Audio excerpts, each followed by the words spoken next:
Friends మీకు ఈ video నచ్చితే లైక్ చేయండి, సబ్స్క్రైబ్ చేయండి. రాంబాబు పెళ్లి పీటల మీద కూర్చొని చాలా సంతోషంగా పెళ్లి జరిపించుకుంటాడు. తన కడుపులో ఏదో తేడా కొట్టి ఏంటి ఏదో జరుగుతుంది నా కడుపులో అని చెప్పేసి అనుకుంటూ ఉంటాడు. ఇంతలో అక్కడున్న వైష్ణవి మాత రాంబాబు బావని చూసి నవ్వుకుంటూ, ఏంట్రా నువ్వే నన్ను పెళ్లి చేసుకుంటా అనుకుంటున్నావా?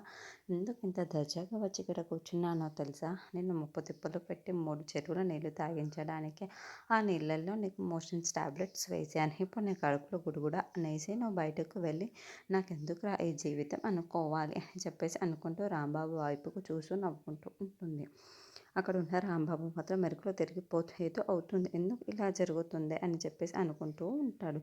ఇంతలో అది చూసిన రాజశేఖర్ మాత్రం, ఏంట్రా రాంబాబు అలా మెలకలు తిరిగేస్తున్నావు, నీకు వెన్నెలతోని పెళ్ళి అవుతుందనా ఏంట్రా అని చెప్పేసి అంటూ ఉంటారు. ఆ మాటలు వినగానే అక్కడున్న రాంబాబు మాత్రం, లేదు మామయ్య, నేను ఎందుకు ఇలా మెలకలు తిరిగిపోతాను, ఇలాగో పెళ్ళి జరుగుతుంది కదా, ఏదో తేడా కొడుతుంది, నా కడుపు ఎందుకు గుడుగుడా అంటుంది అని చెప్పేసి అంటాడు. ఆ మాటలు వినగానే అక్కడున్న వాళ్ళందరూ ఒక్కసారిగా షాక్ అయిపోతూ ఉంటారు. ఇంతలో అక్కడున్న రాంబాబు మాత్రం, అయ్యో నేను కూర్చోలేకపోతున్నానే అని చెప్పేసి అటు ఇటు తిరుగుతూ ఉంటాడు.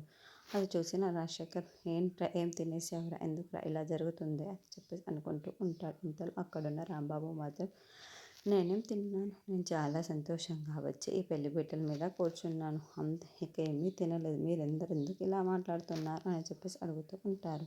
ఇంతలో అక్కడున్న రాంబాబు మాత్రం కూర్చోలేక ఇబ్బంది పడుతూ ఉంటాడు. అది చూసిన వెన్నెల మాట నవ్వుకుంటూ రాంబాబు చూస్తూ ఉండిపోతుంది.